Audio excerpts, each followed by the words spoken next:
Virgin Pulse is our incentivizing platform, which is a really easy way where you can earn up to $500 a year just for staying on top of your health and participating in a variety of different activities, such as getting your annual physical, calorie and step tracking, and much more. We also have our diabetes management programs, which is why we're all here today. And those are offered to employees who've been diagnosed with diabetes, coronary artery disease, congestive heart failure, asthma, or COPD, and are enrolled in our Optima Health plan. You'll have access to a care management team, and we will hear more about what they have to offer today from Susan in just a few minutes.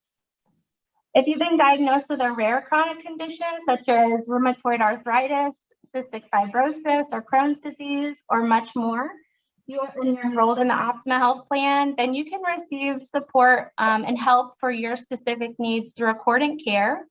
Accordant Care nurses are experts on call and available to speak to you 24/7. So when you have questions about your chronic condition, you can reach someone anytime, day or night.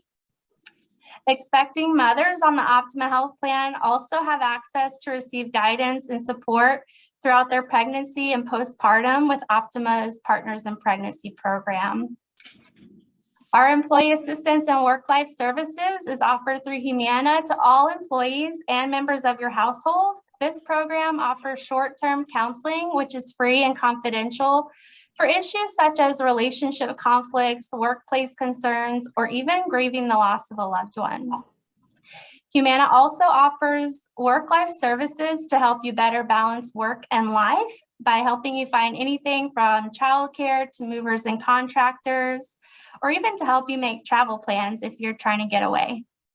Additionally, Humana offers services for legal and financial assistance, life coaching, and manager resources as well.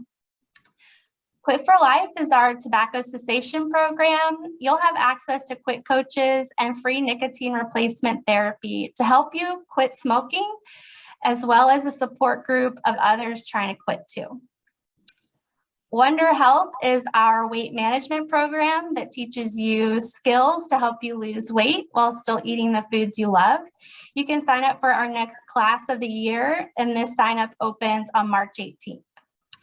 We also have our BEWell champions. They're an extension of our BEWell team and serve their specific work locations by promoting our initiatives and programs. We have just over 200 champions throughout the city and schools. So if you're unsure of who it is at your workplace, or maybe you're interested in becoming one, you can reach out and let us know, and we're always available to speak with you.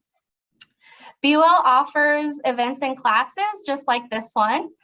Plus our mobile mammo van travels throughout the city for convenient access, as well as our flu vaccine clinics every fall and quarterly health screenings where employees can get their annual physical and speak to a registered dietitian. Our next health screening is one of our in-person events for our Spring Fling that's coming up on March 18th. The health screening will be at the Central Library and requires registration. You want to make sure you also register for our Spring Fling event for a chance to win prizes and, of course, fall in love with your wellness program. All registration is required for our events, and you can find all of the events and registration links on our website at bbgov.com/benefits. Many of our programs and events are an opportunity for you to earn points through Virgin Pulse, and you can redeem those points for cash rewards. For attending today's live session, you'll be rewarded with 300 points. I will send an email within about a week with an electronic voucher code for you to redeem.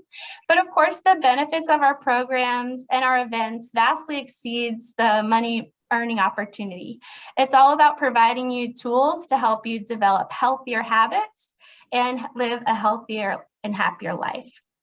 If you have any questions about any of our programs, feel free to reach out to us at BEWell. You can reach BEWell by emailing us at bewell@bbschools.com or by calling 757-263-1060, option 2.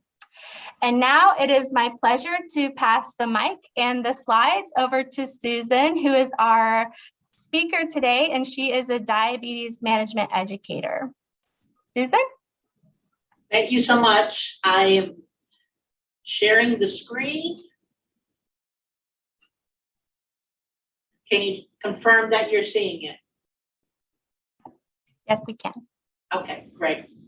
So thank you so much for this opportunity. I am the team coordinator for Centera Virginia Beach Diabetes Center. I also have oversight for Hampton Roads for our 7 sites within Hampton Roads, as well as Centera Albemarle, which is in North Carolina. And we have 8 sites technically in the Hampton Roads area and Albemarle for diabetes. And then we have 4 sites within those: Centera Virginia Beach, Centera Princess Anne, Centera Lee Hospital, and Centera Centera Careplex and Centera Williamsburg for diabetes prevention. So just to kind of give you an overview of that. Whoops. Went a little fast.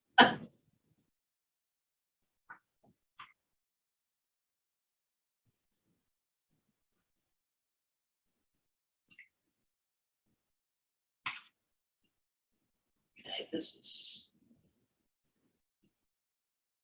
I'm just going to keep going because the communication apparently is a little sluggish. But this just gives you an overview of what the classes include in terms of diabetes management. And the real take home here is that diabetes is just not attending a class and be done. Diabetes management is really an ongoing management process with the expectation for success. In addition to your conversations and your meetings with your physicians and primary care appointments and even specialist appointments, it really is important to consider meeting with your diabetes care and education specialists on a regular basis. Because there are a lot of health challenges as we move forward that may need to be addressed. And how do you manage that in addition to the diabetes? What are some of the things that you have to be aware of? And learning in 1 day, 1 hour, even if it's a full group class of 9 hours, again, the opportunity for some of that information to need to be readdressed is significant. So be aware of that. That is always available. Check with your insurance for coverage, but most insurances will cover at minimum a visit with the diabetes educator on an annual basis, and I'll go through some particular times for that. Just a quick synopsis. Our diabetes class, if you would, is a group class. That is a 9-hour program. We do it, each of our sites does it differently. We happen to do at Virginia Beach on Mondays, and we do it on subsequent Mondays. At the same time, we offer a day, and we also offer evening classes. And that's pretty much the same across the Centera Hampton Roads. So getting into the nitty gritty here, one of the things that frequently we find with people with diabetes is they look at the numbers, and because there's so much information out there from a lot of different entities, whether it's the American Diabetes Association, perhaps the doctor you're seeing, perhaps the American Association of Clinical Endocrinologists, which is the diabetes specialist or the physician diabetes specialist group, even perhaps your diabetes educator. So there is a framework, if you would, for diagnosing diabetes, for identifying where you are in the spectrum. Or do you have pre-diabetes? For those of you here, it's my understanding that everyone has diabetes, but where does your family member fall? Because again, diabetes frequently is a family affair. So it's important to take a look at those in your family and see where are they in the spectrum. It's an opportunity for you to work together so that you can perhaps prevent diabetes for members of your family. even though at this point you already have diabetes yourself. So frequently when I hear families and individuals say, well, my wife cooks this for me, but I don't get to eat what they're eating. Frequently that is an opportunity for teaching and learning to recognize that what we do with diabetes management, and especially when we're looking at the meal plan, so to speak, it is a healthy, balanced meal that all people should be following. We recognize that not necessarily everyone is there yet, but especially when someone already has diabetes, the opportunity to share that information and that knowledge that you now have gained of managing your diabetes is an opportunity to improve behavior change or patterns that were perhaps bad habits learned, maybe reducing the frequency of eating outside of the home or eating fast food, those kind of things to help reduce their risk for diabetes down the road. So, and another piece of looking at the numbers is, we just had this recently with a patient who is actually at the pre-diabetes level, but her query was, or her difficulty in understanding was, if the majority of my blood sugars are between 100 and 125, but they diagnosed diabetes at 126, but it says my blood sugar could be as high as 140 to 199. So how do I still have pre-diabetes if they diagnose me with a fasting blood sugar of 126 or higher? So the real answer to that is, yes, when we look at the hemoglobin A1C, which is a weighted test that reveals our blood sugars over a 3-month period of time, you may have many blood sugars that are within range, but you also may have other blood sugars that are not. The more tightly controlled you are, and if you are at pre-diabetes level or normal, the more you keep your blood sugar in that level, the less likelihood of you to progress to a diabetes level. And so it's important to recognize exactly where are those cutoffs. For many people, for diabetes, the first place that we frequently will see an elevation is either after our largest meal or first thing in the morning.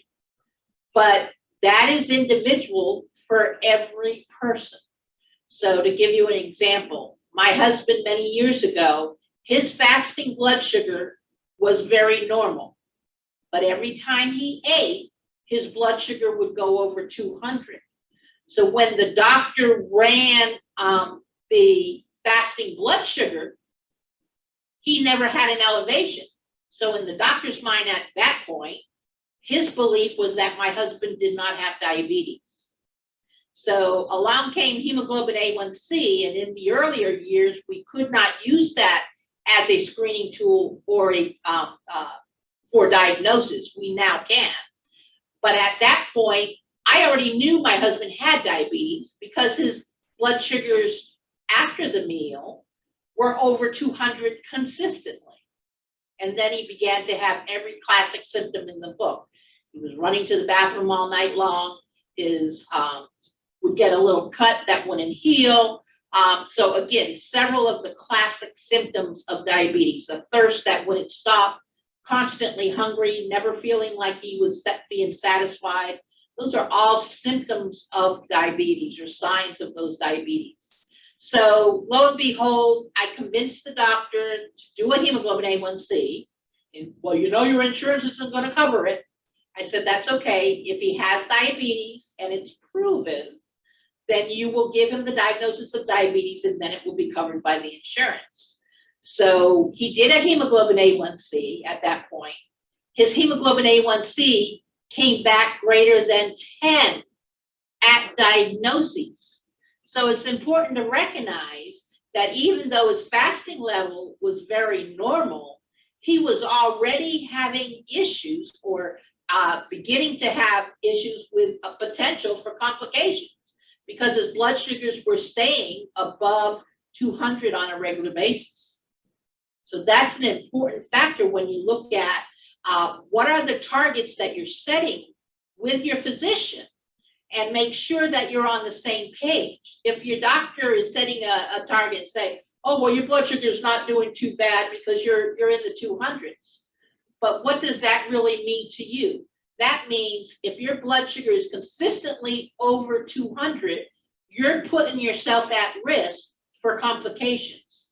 Having diabetes does not equate to complications happening.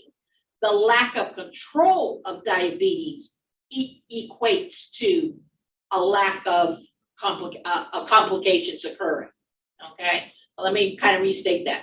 Having diabetes, can you prevent complications? Yes. How can you do that? Manage your blood sugars and keep it in control. You can prevent over 75%, if not higher, risk for complications. If your blood sugars are out of control, the question is not if you're going to have complications, but when you're going to have complications. So let me pause. Is there any questions in the chat?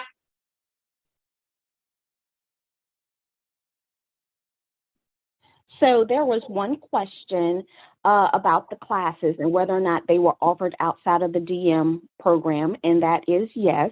They are offered outside of the Optima Health diabetic management program. It kind of goes hand in hand with the old ABC courses that used to be offered by BEWell, but Optima Health does pay for these classes under your diabetes management education portion of your benefit.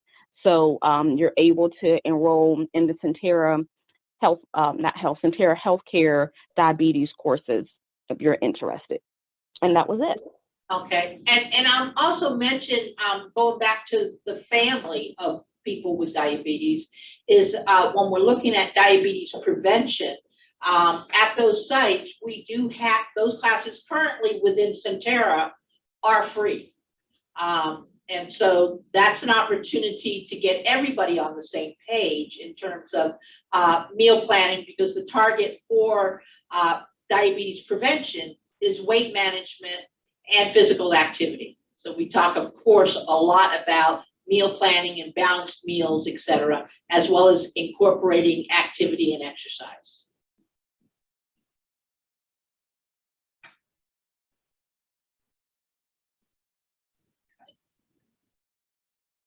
So looking at the blood glucose levels and kind of sharing where we are in terms of the hemoglobin A1C and looking at the different groups. Frequently, when you're in your primary care physician's office, most of the time they will follow, depending on their kind of adjustment to whether they're following ADA guidance or whether they're following the ACE guidance. The ACE guidance, again, is from the endocrinologist. So as diabetes educators and endocrinologists, the diabetes specialists, we tend to be looking for tighter control, because we know the more tighter control we have, the less impact of diabetes on our overall health.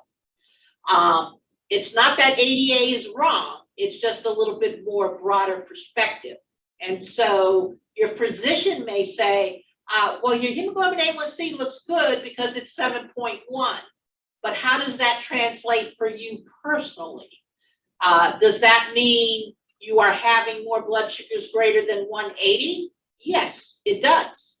And what does that mean to you? That means that when your blood sugar is greater than 180, and if it is consistent, your risk for complication starts to increase.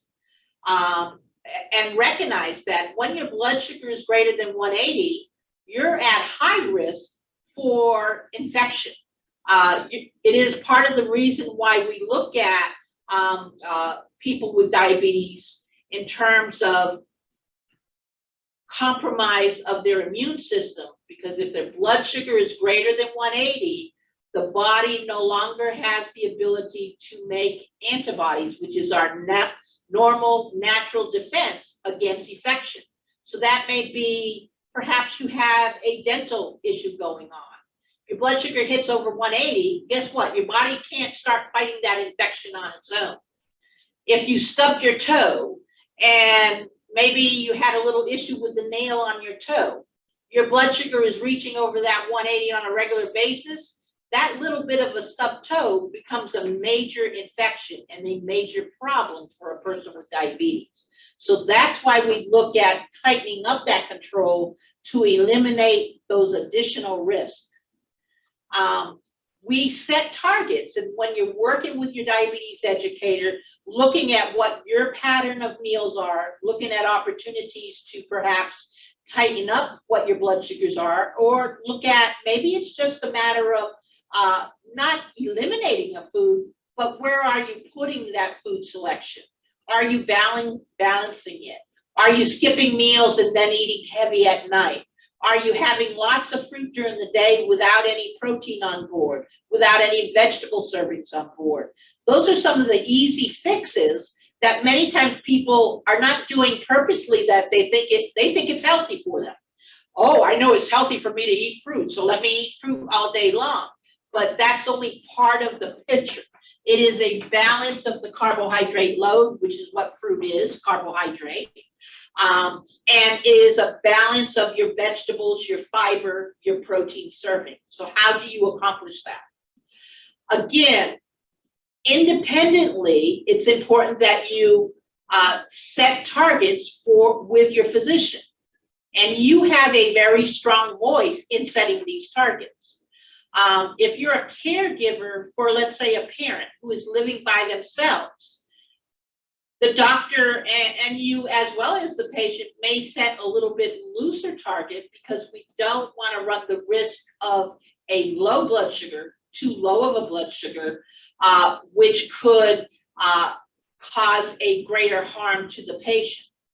So when we tighten up control, the risk for low blood sugar, if we're not monitoring, we're not managing, and we're not keeping an eye on those blood sugars routinely, could cause more harm.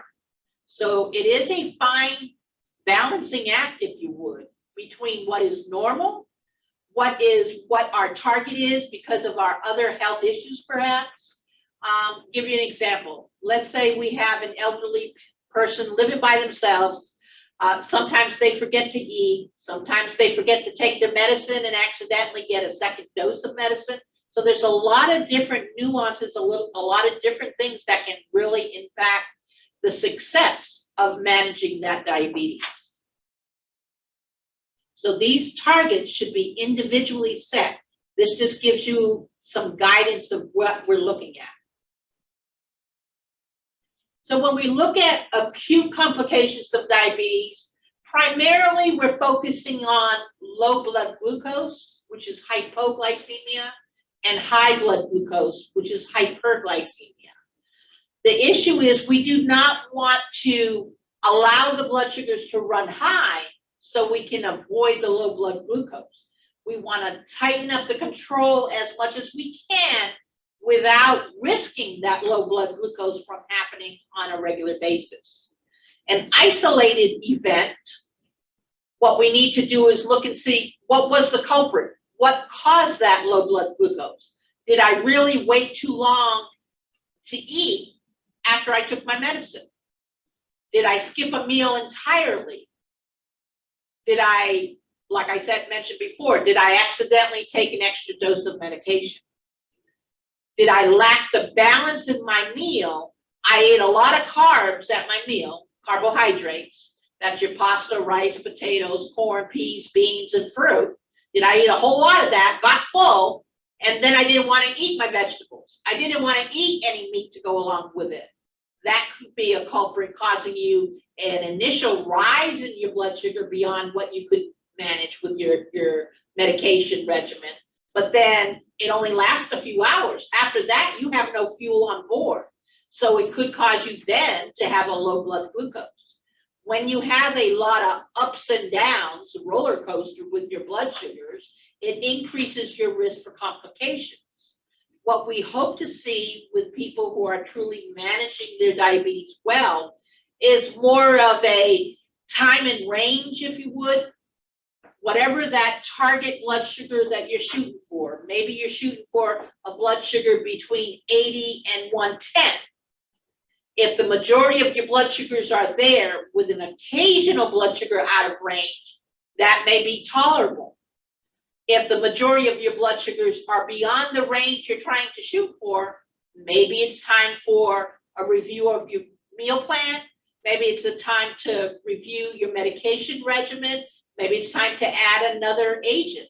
Maybe you're on metformin, our first line of defense. Maybe you're on metformin 500 twice a day, and we've never really revisited increasing that dose. So that's an opportunity to come back to see your physician, have that discussion and say, I've done everything I can. I've really not changed my meal plan. It's been the same it's always been, but now I cannot get my blood sugars under 200. That's information that's important for the physician to know so that he can make some of those decisions. He may make some of those decisions based on that hemoglobin A1C, which is, again, I'll kind of repeat this a little bit because this is sometimes difficult to understand. Hemoglobin A1C is a weighted test. 50% of that result is based on what your blood sugar is for what it has been for the last month, 24 hours a day. The other 50% is 2 months out and 3 months out. So if you were really sick this last month and you were not sick the first and second month of that hemoglobin A1C, then it's possible that your hemoglobin A1C would not necessarily be as high as you would expect it, especially since for this last month you saw a lot of blood sugars greater than 200, because the average of month 1 and 2 and the average of month 3 combined together mathematically will bring you perhaps a much more normal reading than what you would expect. So it's important to look at that as a first step, but also to look at what your blood sugars are doing on a daily basis. Are there any patterns or trends to your blood sugars? And identify those specifically for the doctor, because there may be some medications that we can utilize to target where you may be having some difficulty. Again, that variability. There are factors that impact that hemoglobin A1C. If you have, let's say, a chronic anemia or a low blood count, this is measured on the hemoglobin. So if your hemoglobin is low, your hemoglobin A1C will be inaccurately lower than what it really is. And so, again, when we look at the result, we have to look at the result and know what your hemoglobin is. If the hemoglobin is low, then the hemoglobin A1C is not going to be accurate. So then it's important to look at your blood sugar levels and see where does that match up in terms of the frequency of elevations and where are they. Another way to look at this is if your blood sugars, if you have a fair amount of blood sugars that are running in the very low ranges, and low blood sugar we consider less than 70. High blood sugar we consider anything greater than 180. However, individually, you may have set your target for your blood sugar to be maybe between 80 and 120. But if the majority of your blood sugars are 120s, 130s, and then you have a lot of low blood sugars of 50 and 60, when you average those together, overall, it's not going to look good. However, that variability is going to put you at a higher risk for complications. Let me pause and see if there are any questions. No additional questions in the chat. Okay. So some of the signs, and a lot of times people will say, oh, well, I feel really bad when my blood sugar gets less than 100. And if you experience that, if you feel, you've heard that from family members, the reason for that, and they do feel that, is because they're used to much higher blood sugars, which means then they are putting themselves at risk for complications. The body takes a while to get used to normal again. And so it's important that you allow the body to have blood sugars in normal range. If we keep feeding the blood sugar to provide the opportunity for the blood sugar to stay higher than our norm, then you will not necessarily feel ill. But if you are under tighter control and you experience a low blood sugar, more than likely you feel it. You might get the shakes. Some of you, if you think of how did you feel when you really waited too long to eat? You might have got a little shaky. You might have gotten a headache, break out in a cold sweat. Some people may experience cold sweats in the middle of the night, even nightmares in the middle of the night. A lot of times those are symptoms of a low blood sugar. Sometimes we're aware we're having it, sometimes we are not. Sometimes we're more grumpy. We're not the best of company when our blood sugar is in the lower ranges. So it's important to, number one, identify your pattern and where is your risk for low blood sugar. And also make sure that someone in the family knows how to recognize it and also knows how to treat it. So it's important to take a look at some of those issues and address that for you as well. You're going out to see the doctor. You can't depend on the traffic. You may get caught in traffic for 4 hours. Do you have a food source to treat a low blood sugar if that were to happen? Do you have a snack that is balanced with protein and carbohydrate? So it's important to make sure that you're prepared. High blood glucose, again, that blood sugar greater than 180. Greater than 180 is going to put you at risk for complications.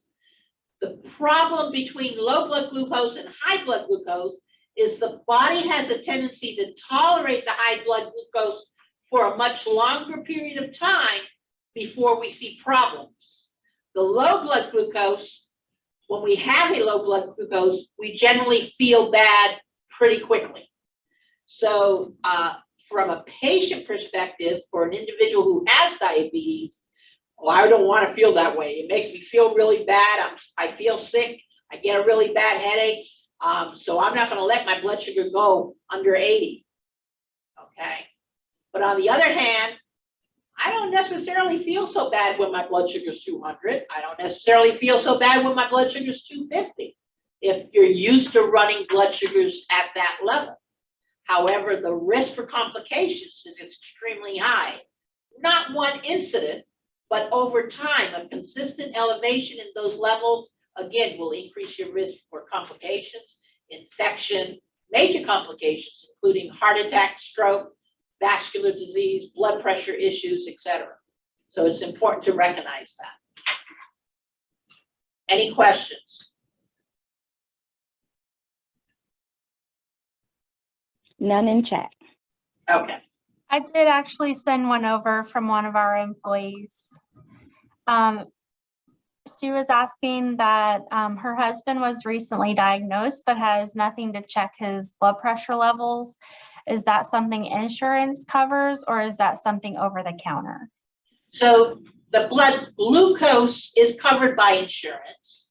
Blood pressure, that may depend on the insurance and the diagnoses, but generally you can get some coverage. But of course you have the availability of getting a blood pressure cuff if you're looking for something immediate. Blood glucose machine and strips tends to be a much higher expense. So you may initially, but I would say definitely get your provider to write a prescription for the blood glucose machine as well as the lancets and strips. So it is covered by your insurance, because insurance will not cover it unless you have a prescription.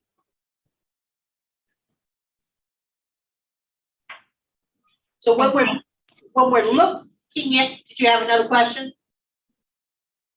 I was just going to piggyback to that and say, if you are covered through Optima Health, you can reach out to our case management department, and we can help guide you through that, because Optima Health does cover diabetic testing supplies if you are referring to diabetics testing supplies for testing blood glucose levels, and we can help you get that that DME, and we'll provide that number later today. Okay. So another key point to identify is if you are having unexplained symptoms, you have a high blood glucose and you had been doing really pretty well. And when you're looking at your pattern of blood sugars, and that is blood sugars that is not just a fasting level, but it's blood sugars in the morning, in the afternoon, 2 hours after a meal, maybe before bedtime. So by the end of the week, you have blood sugars reflecting all of these different times. If you have high blood glucose levels and you don't know why it's happening, then it's an important opportunity to reach out to your doctor. And the reason why we say that is if you have been in range and all of a sudden your blood sugar starts shooting up, it's trying to tell you that something's up. It may be your blood pressure medicine's no longer working or something else is happening health-wise. It becomes what, especially in our area, I tell them it's like the early warning system. It's trying to let you know that the body is under stress, and it's letting you know by increasing the blood glucose level, with hopes that it gives you a heads up that it's time to reach out to the doctor to see if he can figure out why it's going on, okay? Same thing with the low blood glucose. If you know you've taken the medicine the same way for the last 1 year, your food intake really hasn't varied, you're eating, your blood sugars for the last 6 months have been beautiful, no problem, and all of a sudden you start experiencing some low blood glucose, it's important to reach out.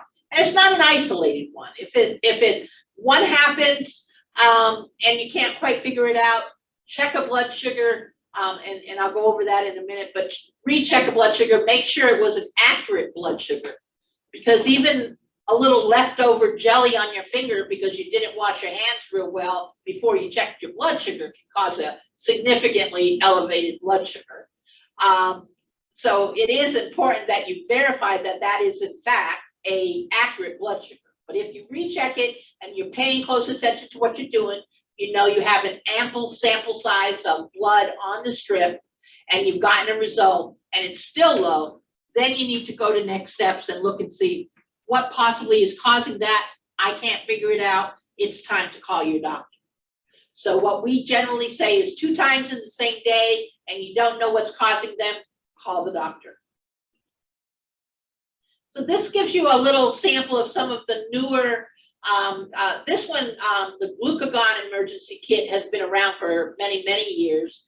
It's a 2-step process and takes a little bit of extra planning to teach the family member. It's not something that you would primarily do for yourself. If you're noticing a trend in your blood sugar, you check, you're going to have supper in about another 2 hours or so, and you checked your blood sugar just now because you weren't feeling that great, and your blood sugar was 65. It's telling you that, yeah, I need to get a little bit of something in me, but I don't want to necessarily overdo things because I'm going to go out and eat tonight. So have a snack, a carbohydrate snack, and what we're shooting for is 15 grams of carbohydrate to bring up that blood sugar and a little bit protein to maintain it. If it's going to be a long time, maybe, for example, greater than 4 hours, then yes, you need to have a meal or something that will meet the requirements of a meal. But if it's going to be a little bit before you eat, you can have a little snack to tide you over. I would encourage a carbohydrate serving as well as a little bit of protein. So it could be crackers and peanut butter or crackers and cheese. I would go with low-fat items because fat tends to not bring the blood sugar up as quickly, and you'll see it way down the road. The carbohydrate is what you're using to bring the blood sugar up quickly, and that should turn your blood sugar and improve your blood sugar within 15 to 20 minutes. It's important to recheck a blood sugar after you have treated in that 15 to 20 minute interval, make sure it did come up adequately. If your blood sugar from 65 went to 75 and you now have had that full complement of a snack with the intent to eat in another hour or so, then you should be fine. Again, if something else happens and there's further delay, again, you may end up needing to retreat or go ahead and have a meal. These are some of the newer ones to treat a low blood sugar. Of course, whenever possible, the preferred way is a quick carbohydrate, like a half a glass of juice, a piece of fruit, crackers and cheese, like I mentioned, something along those lines. These are available in the absence, and sometimes this is what's available in our purse because we haven't given our snack hard candy to our grandkids. And now we have nothing to treat that low blood sugar, or our glucose tablets that we carry in our purse really don't taste that good, and I'm not in the mood for it, or for whatever reason I'm having a hard time tolerating any food and you want to bring that blood sugar up a little bit more safely. These are a couple of additional new ways to treat your blood sugar that will provide you that 15 grams of carbohydrate and bring that blood sugar right up. And these are available by prescription. Generally speaking, most people with type 2 diabetes have low blood sugars if they're in well-controlled management, or maybe have low blood sugars that they are unaware of, and their high risk time frequently tends to be in the overnight hours. So you may only be on oral agents, and perhaps a couple of oral agents, and you may say, well, I've never checked my blood sugar and had a low blood sugar. But remember, that's just a snapshot in time. That does not tell you how your blood sugars have been at 2 o'clock in the morning. That's not telling you how your blood sugars have been at 7 o'clock at night. So it's important to recognize, and that's why we encourage not just checking a fasting blood sugar, which is that first morning blood sugar before your first meal, but blood sugars throughout the day at different intervals to kind of evaluate how your blood sugars are doing. Now, there are times when some of the insurances will limit how frequently you're checking. And so let's say you're checking the blood sugar once a day. Then today, check a breakfast, another day, check a lunch. If lunch happens to be a big meal for you, you may the following day check 2 hours after lunch. Another day, you check before supper. Supper's your bigger meal, check 2 hours after supper. Check before bedtime. Anytime you don't feel well, check a blood sugar and see if that's the issue. People with diabetes frequently have other health issues, especially blood pressure. And sometimes if we stand up too quickly, our blood pressure will drop and it will feel like a low blood sugar. And frequently we've had patients treated as a low blood sugar when in fact it had nothing to do with the blood sugar, and it was the blood pressure causing them to feel dizzy and lightheaded, etc. And sometimes if you stand up too quickly, you even can pass out from your blood pressure dropping too low. So be aware of that. These are some of the chronic complications or long-term. And when you take a look at this, you realize these things don't happen overnight. This is going to happen when there is consistent damage caused by an elevated blood sugar. Now, you could have a very normal fasting blood sugar at every day. Your blood sugar in first thing in the morning is completely normal, between 80 and 100. You never get over that. And so, unfortunately, that tends to lead the patient to think, oh, their blood sugars are doing very well. Having worked in the heart hospital over here at Sentara, I can tell you many, many times I would go in to see a patient for their diabetes, and they would tell me as soon as I walked in, oh, I don't need you. My blood sugars are in really good control. And I'm looking at that hemoglobin A1C that's in double digits, which means the blood sugars have been very high. And so my comment to them is, and you're only checking your blood sugar first thing in the morning. And they would, well, how did you know that? I said, because your result tells me your blood sugars have been much, much higher. And you're telling me all your blood sugars are normal. So the opportunity for you to only be testing once a day in the morning when you see the normal, you're not capturing those elevated blood sugars. And of course, what that had led to, as they are in the heart hospital, is heart disease, major complications requiring perhaps bypass surgery, etc. So it is important not to just do that fasting blood sugar, but to do patterns of blood sugar. No rhyme or reason. You can kind of look at what your kind of activity throughout the day is, and utilize that as guidance. But look at some prime times where you think perhaps you may have some elevation. You want to know, how high are you getting? Or is there opportunity that you're getting into trouble with low? For those of us who are working sometimes, are we skipping meals to the point that we're getting into trouble with low blood sugars, but we try to work right through it? And are we doing that on a regular basis? Okay, because then that can lead to some additional issues as well. But all of these are listed as complications of diabetes. And sometimes we can look at our family history to see what problems did our family have before us. And that may kind of give us a clue of what some of our genetics or our gene pool is, may provide us a little proclivity towards these complications. May not, but it's an opportunity to look. Share with you a little bit of my family history. I have diabetes that goes all the way back to my grandparents, and then with complications of diabetes and dying of diabetes.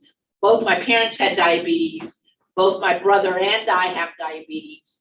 So again, it definitely followed a pattern. My mother got diabetes when she was 30, because at least I was a little aware of the diabetes issue. I was able to hold it off until I was 50. Of course, my hope is that my daughter will be able to hold off the diabetes even longer. The genes, unfortunately, is not something we can change. I'm getting older every day. I can't change that. I can make some adjustments in the food balance or how I eat. There are some things I can modify. Some of these risk factors towards that type 2 diabetes I can modify. That may or may not be enough to prevent that diabetes altogether. Sometimes it depends on that family history. Did I have diabetes when I was pregnant? That increases my risk for diabetes. Am I overweight? That increases my risk. Am I a smoker?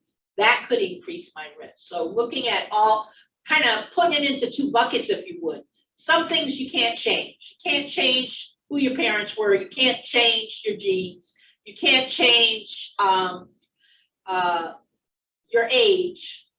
You can't change some of your food selections, or you can change how active you are and how you incorporate exercise into your regimen. So there are some things we can change. But it is important to understand that you can have many of these complications independent of diabetes. And what happens, unfortunately, for many of us is as we start to get older, we just attribute everything to getting older. When in fact, it may be because the blood sugars are climbing and they're maintaining and staying out of control. So it's important to have someone really kind of help you take a look at you as an individual and not necessarily as a group effort in terms of diabetes, so that we can kind of come up with a plan that's going to work for you, to work within your restrictions or limitations, as well as your work life, and incorporate how do you manage diabetes successfully.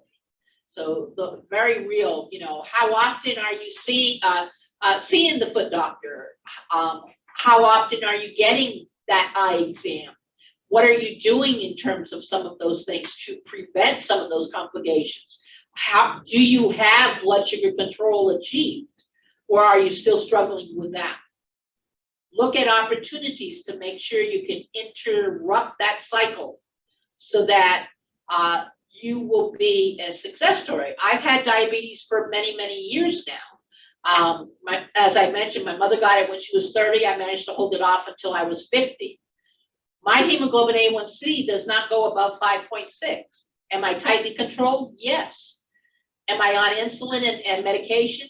Yes, because that's what my body requires to keep that control. That being said, does my blood sugar go beyond 120? On occasion. I can tell you that when my blood sugar hits 120, I get an immediate headache because my blood sugar is so used to being tightly controlled. So allowing my blood sugar a range of up to 140 or 160 is going to make me feel bad. It's not going to allow me to concentrate at work. It's going to cause other issues. Am I going to allow my blood sugar to run 140 to 160 on a regular basis? You can bet your bottom dollar I am not, because it's going to make me feel ill. And then it's going to cause stress on blood pressure. It's going to cause other stressors. Another key thing to mention is sleep apnea. Sleep apnea now is also considered an independent risk factor for diabetes. So if you were diagnosed with sleep apnea prior to diabetes, if you, and a lot of us who have had sleep apnea, and those of us that have it will recognize, sleeping with a mask and the tubing and all of that sometimes becomes a real challenge, and finally we just give it up. But I can tell you very, very clearly, having had issues with sleep apnea, when I don't sleep with my sleep apnea for whatever reason, number one, I wake up with a higher blood pressure, I wake up with a headache, my blood sugar is elevated. So it behooves me to make sure I sleep with that device, no matter what. If I'm traveling, I travel with the device. It's a pain, yes. It takes a lot more room, yes. But in the long run, I feel better, my blood sugars remain under control, and my blood pressure remains under control. And so it doesn't put me at a higher risk category. So that's an important thing to understand as well. There are other health issues that can complicate what we're trying to achieve with the diabetes. So it's learning how to manage all our health issues together and be successful in managing the diabetes. So this gives you, we use a lot of different resources, of course, and there's lots of information out there. This Strategies for Quality Care is something that provides you a little guidance in looking at the potential complications and perhaps looking at issues that maybe you need to query your doctor about when you're making the visit. So it's a good opportunity to take a look at this and take it apart, making sure that you're doing your yearly checkup or even more if the eye doctor is telling you that it's important for you to come back in 3 months or 6 months because of retinal issues or make an appointment with a retinal specialist. It's important that we follow up with those things. Or if our primary care doctor is telling us it's time to go see a kidney specialist, then it's important that we follow up with those things for a reason.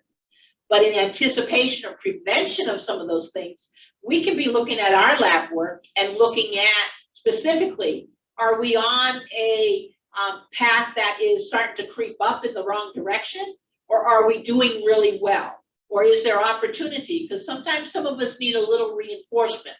If my doctor tells me, oh, you're doing okay, does that okay mean, well, next time I come, if I don't do as well as I was doing last time, I'm going to be in trouble? Or does that mean that the next time I come to visit, because I was right there at that edge, maybe I clamp down a little bit harder and work a little harder to do a little bit better?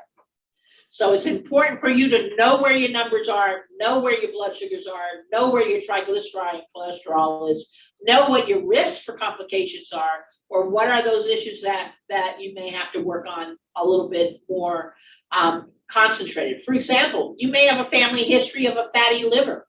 It's very, 75% of your cholesterol is made in your liver. And part of that is your genetics again. So yes, you can improve some of your dietary cholesterol and triglycerides and things like that, but 75% has to do with the genes. So what else can you do? Can you improve at least as best as you can your nutrition intake to alleviate some of that strain for cholesterol and triglycerides? Certainly you can. So those are the things to take a look at. The glucose monitoring, as I mentioned, and as they mentioned, the availability of supplies, again, I emphasize, working with your diabetes educator, we will teach you how to assess your patterns. That is important so that you become your everyday doctor. It is important for you to follow up with your doctor, no question.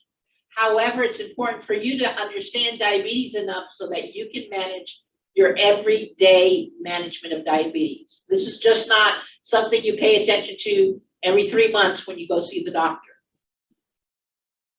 There are lots of new devices out there to make things easier. Some of our insurances drive some of that criteria, so to speak, and this is continuous glucose monitoring, which means we can get blood sugars kind of either delivered to us in an app or our phone or a reader every 5 minutes without having to do anything, which is the Dexcom, or the Freestyle Libre, what we call WAN. You've probably seen the advertisement on the television that gives you a reading, and you can do it as many times as you want. Standing in the line at Walmart, you're waiting to see, you know you need to get to food, but you're still waiting to get your food checked out. You can easily put this device next to your reader or your phone next to your arm like it's shown here, and it'll give you a result of a blood sugar, so you know where you're at. So can you wait until you get out of that line to treat? No, you may have to treat right there while you're in the line. So it gives you the opportunity, and we call the Dexcom real-time blood sugar because it's a constant readout every 5 minutes, whereas Freestyle Libre, it takes the individual individually. They have to what we call wand it or pass it by the sensor itself, this little white piece right here, if you would. That's a sensor. And this is the reader, which may be your phone and access through an app. But you can do that. They have the code removed or whatever, but it actually is able to read through a code during the wintertime without a problem or a sweater. But it gives you more information to act more appropriately and more timely. And we find that people who are on continuous glucose monitoring tend to improve their hemoglobin A1C and time in range significantly. So we're hopeful down the road that this will be the norm, especially because we know a lot of people don't like to stick their finger, understandably so. They don't want to feel the little prick, even though many of the devices, that's very minimal for most of us. But even just the idea that a needle is sticking in us.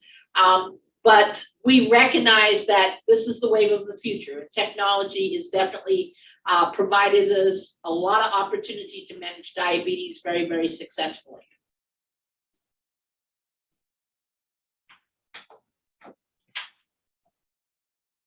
Questions? There was one question about getting the number for case management so people can get assistance with their glucose testing supplies, and I am adding it in the chat. Okay. I think we have just a few minutes left. Okay, no problem. So I just give you this slide, not to go over a lot of detail or science, but the reason why there are many medications is because diabetes is just not one defect. There could be a defect in the liver, which generally we start off with metformin. There could be a defect in how the glucose is being stored in fat cells. There could be issues with your kidneys, your muscles, etc. So many of the medications, the oral medications, are targeting this. And then, of course, eventually in the progression of diabetes, we would move to insulin. Just a quick view of some of the insulin pumps. These have certainly shrunk in size. The one that I've got the cursor on right now has no tubing. So most of you all are probably more familiar with pumps that are connected to your body with tubing. This is all that's on your body. Your reader or your phone is telling the pump what to do, so to speak. So lots of nuances, lots of new technology to help manage the diabetes, I will say, and everyone's different. I prefer not to inject myself 8 times a day. I prefer using this, and if I need a bolus, I can tell it to bolus when I'm getting ready to eat my meal. If I don't need a bolus, I don't have to anticipate giving myself insulin. So this provides me continuous insulin to manage my what we call basal requirements, talking, walking, breathing. And then when my blood sugar shoots up for meals, etc., I can give myself additional insulin without having an additional needle stick. So this provides you a little opportunity, a recognition of definitely at diagnosis, it's important to meet up with your diabetes educator annually when there are complicating factors, when there are transitions in care. For example, you came into the hospital, your blood sugars were out of control. It's time to reconnect with the diabetes educator, see what changes in your care plan, so to speak, needs to be accomplished. And that is it. Questions?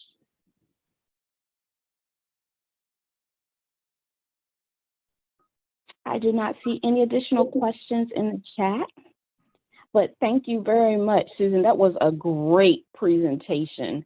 I did include the Optima case management number in the chat, as well as an email, where we're able to do email correspondence as well. Yep. And just in case you're not able to see it, it is 1-866-503-2730. My Life, My Plan Rewards at Centera.com. And anyone on the call, or even if it's not about you, but maybe about family members, feel free to reach out to me directly, whether it's for the diabetes prevention program within Centera or the diabetes programs. You know, maybe perhaps you live in Williamsburg area and you don't want to come to Virginia Beach, you want to go to Williamsburg, or family members outside of the area. Here at Virginia Beach, we are currently doing virtual diabetes education. So I can tell you we've had people from within the state, but mom is somewhere else and attending diabetes classes. So that is not a problem. So take care. Thank you very much for the opportunity. Feel free to reach out directly to me. Thank you so much, Susan.